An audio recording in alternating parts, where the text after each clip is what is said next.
fudde bakatonda mu gospel art. Mpulira. Abantu abakona befudde nnyo bakatonda be basinze okuba ate jjukira they are inspiring a lot of young generation. Yes. Kakati abantu abo abalemererwa okuzuula okuyitibwa kwabwe mu gospel art. Tulina abantu nga they have been in the gospel music for over 30 years.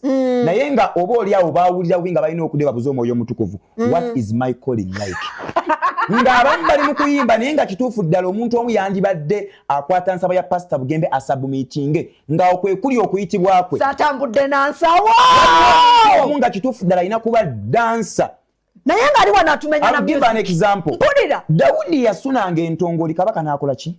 N'asumululwa.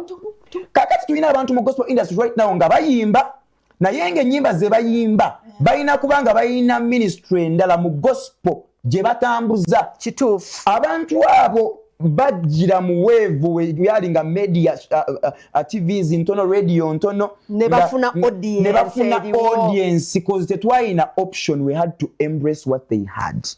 Kumbe balina beleri nga balunda nkoko na bumyu. Balemererwa okwetegeera. Mpulira. Abantu abo be bamu ku basinze okukyamya generation gye tulaba right now nti ojja kusanga omuyimbi wa gospel right now ngali comfortable doing what he is doing naye nga gwalabirako muntu w'amaanyi gwatunira ajja kugamba ng'ayimba kali akayimba kakoma ku bantu ng'ayimba kali akayimba naye ng'omuntu oyo gwe yeetaddeko kituufu kiri nti okuyitibwa kwe tekulina mu music.